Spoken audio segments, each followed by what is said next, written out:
This newsman is broadcasting live from your mother's house, and in the boldest example of fine, I'll do it myself yet, this is the Cobbler Crackdown. I am not your grandfather's DJ Peach Cobbler, and there's nobody who can stop me.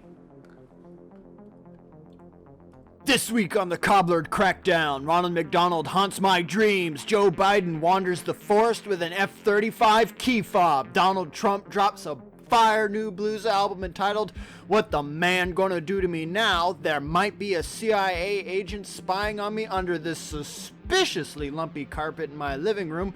The unbearable abyss won't stop tickling me. Kin's just kin. And tonight's top story, not you, 'cause you're a bottom. All this and more as we cobble down at the crackers eating peach cobbler at Cracker Barrel. And stumbling around the woods aimlessly with your unemployed friend and a metal detector news, the US government has lost, misplaced, an F-35 stealth fighter jet. Yes, you heard him right, an F-35 stealth fighter jet. That means that you can go out and get one for free.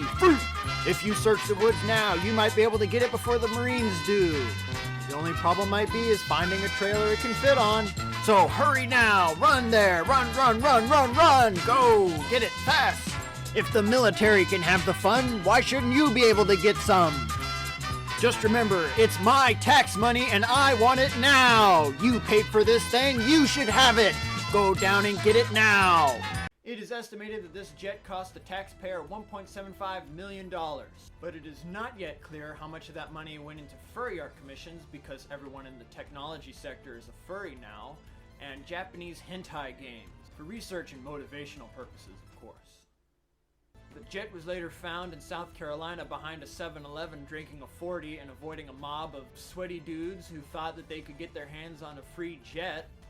In local paranoia news, the 8th white car to pass my house just went by. And now a word from the unbearable abyss. Another year has come and gone. What have you forgotten?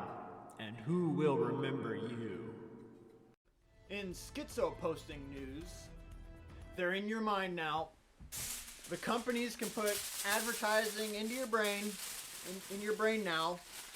Havana Syndrome is real. That's right. Havana Syndrome is real.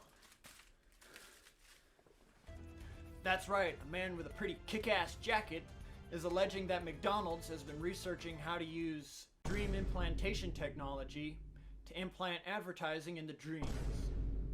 This having been foreshadowed by their 2009 attempt to Pavlov you into literally jumping for joy at the sight of a McDonald's commercial every time one would play on your TV. Coors has used this new technology successfully in testing to implant marketing into test subjects' heads.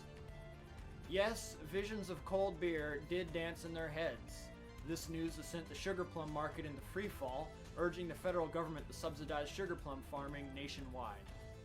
So, now that this technology has been invented, and it has been invented by a beer company. Yes, Dylan Mulvaney and the liberal agenda can reach you in your sleep. That'd be a good band name, Dylan Mulvaney and the liberal agenda.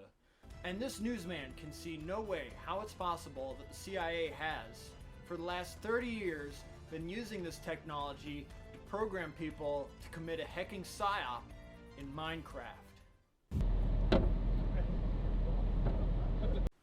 In Texan news, popular YouTuber B-Tier Boy, aka AK Guy, aka Brandon Herrera, has announced his run for Congress. When asked for comment, Texas congressional opposition Tony Gonzalez responded with this statement.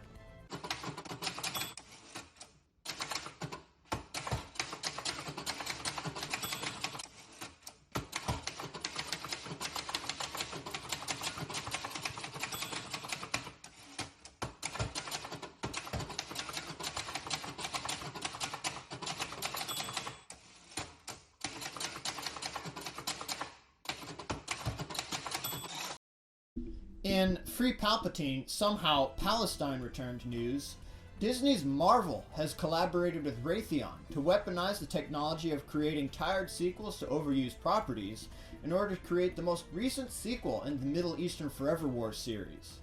A number of Palestine terrorists have crossed the border into Israel on hang gliders and biplanes, wreaking havoc in the area. Israel, in turn, has responded with an equally violent measure of turning off all public utilities, laying siege, and preparing for a no-holds-barred block-by-block recapture of the area by force, while also failing to hide a massive erection, and much to the dismay of cucks on Twitter.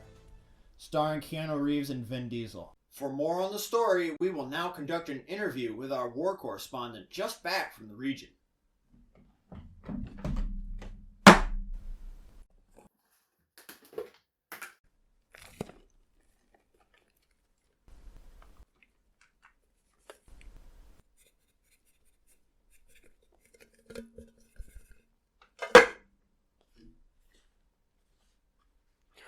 Ooh, money.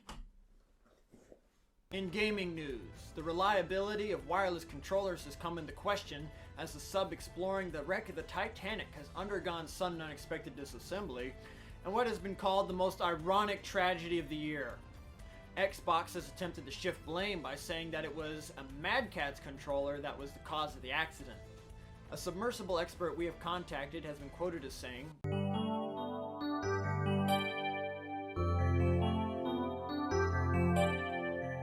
"Word still has yet to come in as to how this controller blunder will affect the national defense and Obama's favorite point-and-click adventure game." In shipwreck news, Bethesda has released Starfield to flat reception. People have been critical of its slow progression, but fans of the work say that it starts to pick up after 20 hours. Now, that sounds like a joke, but it's not. That's what people are really saying about this game, that it takes 20 hours to get good. And you're charging $50 for the base version. Todd Howard doesn't even give you an unsatisfying blowjob, and $50 for an unsatisfying blowjob really doesn't sound good. How the fuck does this happen, Bethesda? What? You really fell off, man. But you're still doing, it's like the guy who peaked in high school. He's still doing the same fucking thing that he did. He's still doing the same fucking thing that he did 10 years ago, and it just stopped being funny 9 years ago. And now a word from Movie Review Cobbler. Thank you, Tax Evasion Cobbler. Big stir at the box office has happened this season, as Oppenheimer and Barbie hit theaters much to the merriment of moviegoers, some people choosing to see both in a double feature. However, we should not forget that, it being the 21st century, it means that no one is allowed to enjoy things lest it be offensive. And recognize that a number of online male incel terrorists have taken to using the clearly racist and misogynist Ken as a symbol, because the neoconservative agenda is after you! Ken, shown here by this mugshot, is now a racist dog whistle to propagate hate and bigotry, much to director Greta Gerwig's dismay, as expressed in this quote I found printed out and taped to a telephone pole. I intended this movie to be a rallying point against violent, bigoted men, like Shoe on Head, to show people that the real toxic masculinity is when a man feels good about himself, and perhaps the friends we made along the way. Truly inspiring words to women and our brave young girls everywhere. Stay woke. Oppenheimer, 8 out of 10. Not enough racial slurs. And now back to Tax Evasion Cobbler. Just released Donald Trump's mugshot. Former president and Home Alone cameo appearance Donald Trump went to Georgia and surrendered himself to the authorities, making history by being the first president to be made to pay for their crimes. In regards to the arrest of Donald Trump, press secretary for the White House said this: "What this arrest represents is our nation's ongoing endeavor to ensure that oath, duty, and responsibility to the American people is upheld by our politicians, and ensure that U.S. elections and politics are kept free from the interference of special interests, foreign and domestic or personal vendetta.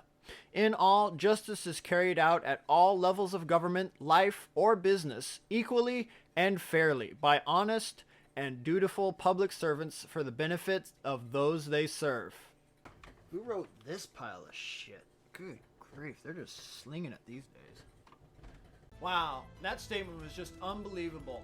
I can't even believe it. Do you believe it? Because I don't.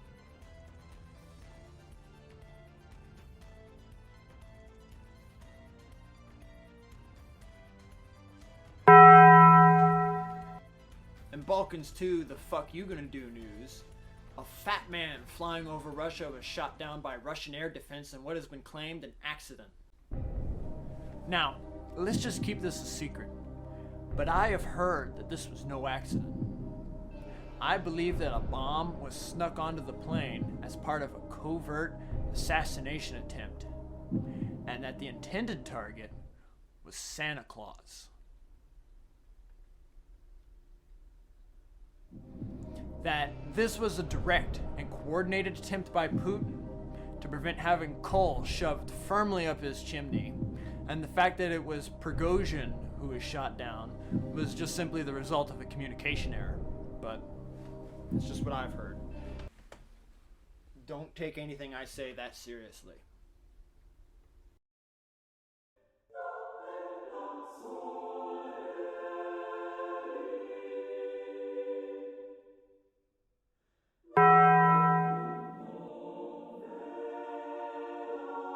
And remember, folks, it is this newsman's firm opinion that life doesn't suck.